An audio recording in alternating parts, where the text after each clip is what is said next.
Have you ever walked into a huge building on a blazing hot day and just felt that instant wave of cool, fresh air?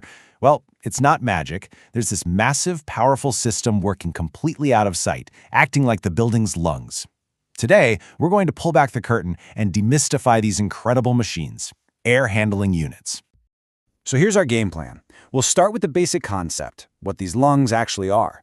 Then we'll get into the rule book that governs them, the nitty-gritty engineering math, how that math becomes a real blueprint, the crucial on-site checks, and finally, the moment of truth, bringing it all to life. All right, let's start with that idea of a building's lungs. It's a fantastic way to think about it, but it's a little more complicated than that. You see, when it comes to a building's breathing system, there are actually two totally different kinds of lungs doing very different jobs. And this right here is the key difference you need to know. On one hand, you've got your standard air handling unit, the AHU. Its main gig? Comfort. It grabs the air that's already inside the building, cools it, filters it, and just sends it right back out. But then you've got its big brother, the fresh air handling unit, or FAHU. Its entire mission is about air quality. It brings in 100% fresh air from the outside, gives it the full treatment, and then pumps it into the building. So if you remember one thing, remember this. AHU means comfort. FAHU means fresh air and ventilation.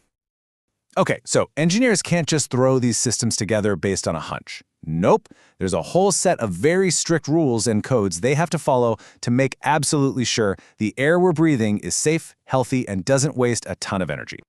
What's really cool is how all these different standards work together. You've got organizations like ASHRAE, which basically writes the playbook for how much fresh air you need and how to do it efficiently. Then you have the NFPA, making sure these giant air-moving systems don't create fire hazards. SMACNA makes sure the ductwork itself is built tough.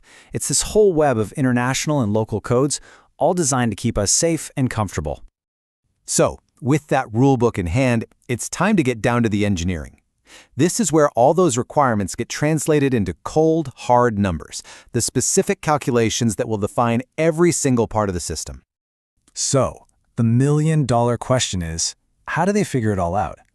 How do you know exactly how big and powerful this machine needs to be for one specific building versus another? Well, it is definitely not guesswork. It's a really precise science.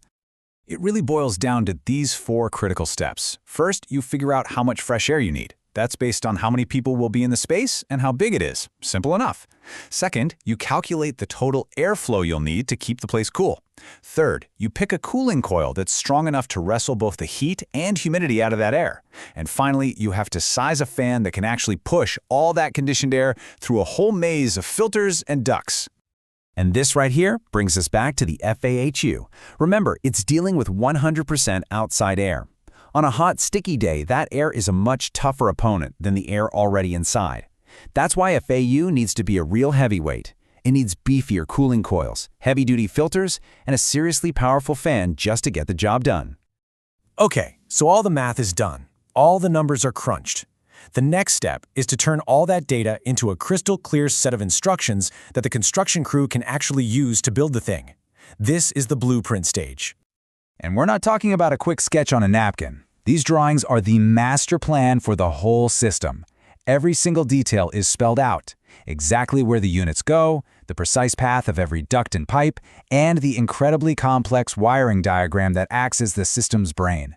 And for a FAHU that lives outside, the plans have to get even more specific, calling out things like weatherproof armor and special filters to keep sand out.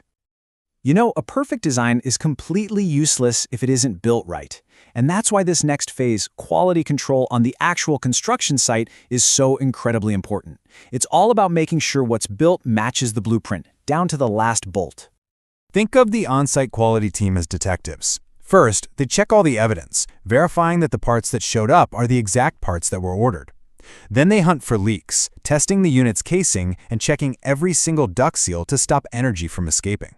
They make sure it's installed in a way that it won't shake the whole building.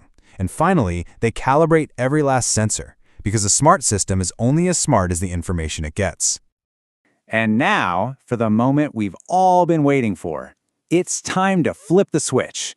This is the commissioning phase, where the entire system gets put through a final, rigorous exam to prove that it works exactly like it was designed to. Yeah, this is basically the system's final exam. Technicians run it through every possible scenario. They test the fans. They go to every single room with special tools to measure the airflow and make sure it's perfectly balanced. They check all the safety features. And maybe most importantly, they make sure every single part of the system is talking correctly to the building management system. That's the central computer that runs the whole show. But the job doesn't just stop once the keys are handed over. The final piece of the puzzle is the operation and maintenance manual. This is the owner's guide for the life of the system. It has everything: schedules for changing filters, guides for troubleshooting problems, all to make sure that system keeps running perfectly for years and years to come. So there you have it. From a simple idea of a building's lungs to this complex, highly regulated, and precisely engineered reality, it's this huge, invisible effort happening all around us that keeps us healthy and comfortable every single day. And it kind of makes you wonder, what other incredible, hidden systems are quietly shaping our world?